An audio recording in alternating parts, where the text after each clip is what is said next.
What a peaceful night. There is no one around and I can enjoy the stars in peace. What are you looking at, Pa? You scared me. What? What happened? Were you not expecting to see me? Of course, my dear. I was sighing because now I know all my prayers are definitely heard. Anyhow, I was looking at the stars in the sky.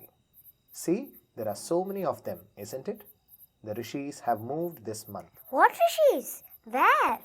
I don't see them. Well, it's easy. You start with Dhruva, the Polaris or the pole star. You see the big dot over there? Yes, looks big, Pa. But where are the rishis? Okay, I'll tell you. Now what you do, you fix Dhruva with your left index finger. Now, what month is it? It's July. Correct. That means we are closer to the summer solstice in June. That means we have to look below the pole star. Now, do you see these 7 points below? 1, 2, 3, those two 4, 5, 6, and that one 7. In the Western astronomy, they are called as the Big Dipper. They form the body and tail of the Big Bear asterism or Ursa Major. You remember, in your evening prayers, you call out to these rishis as well. Atri, Brighu, Kutsa, Vashishta, Gautama, Kasyapa, and Angirasa. Well, are they rishis or is it a bear? Well, they are. 1 second. They look like a spoon to me. How do you find out whether they have moved? The Big Dipper is like a big spoon only. Once every 3 months, the dipper changes its position around the Polaris. So first it's like this, then it becomes horizontal, then like this, then it becomes vertical. Now look to your right. Do you see that tweezer-like thingy? The bottom of that tweezer are the twin stars, Castor and Pollux. Together they form the star under which you were born, the Punarvasu. And these stars come under the constellation called Mithuna or the twins. That is why your moon sign is also... What's a constellation?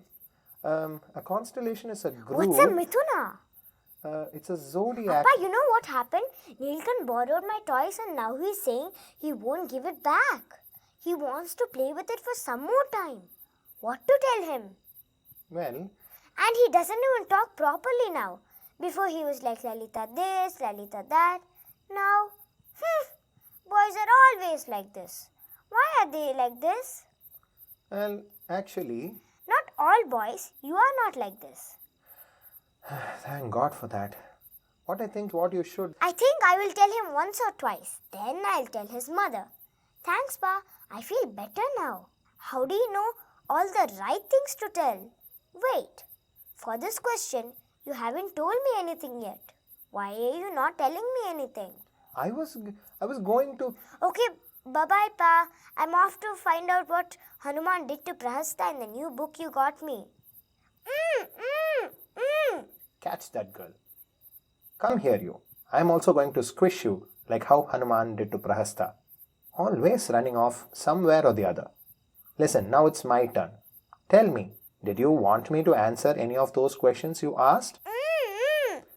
Oops, sorry about that. I'm still covering your mouth. Here, talk now. Sorry, Pa. Just came to think of it.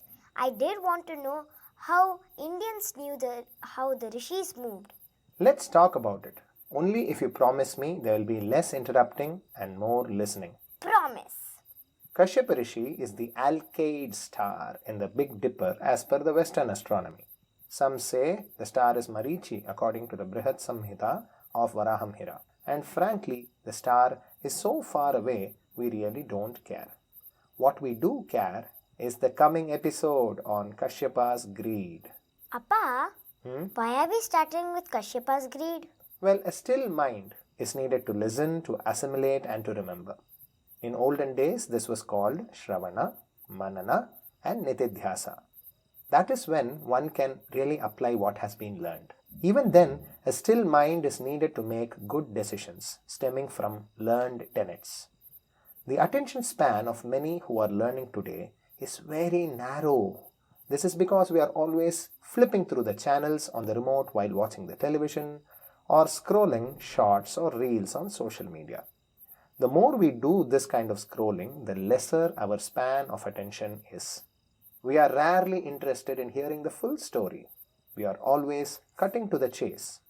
It is said that the part of the brain that learns deeply and remembers permanently grows insufficiently when exposed to such fleeting content.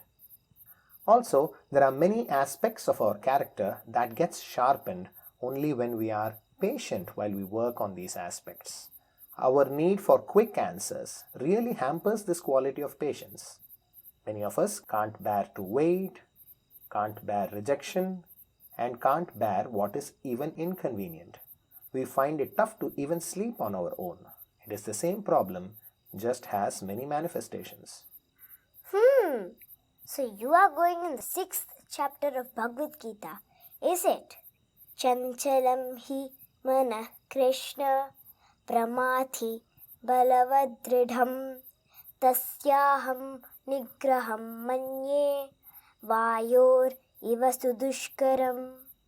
That is such a good quote, Pa. Arjuna is complaining to Krishna helplessly that regulating the restless mind is tougher than controlling the wind itself. But let's come to that in good time. All I'm going to say now is that so much productive time gets wasted before we realize that our learning has not been deep enough for assimilation. This is also why many young adults today can't apply what they have learned back in school. This is why many feel our education hasn't been effective in retrospect. Our entire educational journey feels like running on a treadmill. We are running all the time and not getting anywhere. The upcoming story is also on how to deal with this fleeting state of mind. You know what is interesting? Even someone as venerable and evolved, such as the great Kashyapa Rishi himself, was faced with this state of mind. But he came out successful and was counted then among the 7 immortal rishis. Really? How's that? Hear it first on Ancient Anecdotes. on your favorite podcast streaming providers. Tune in every week for a brand new episode.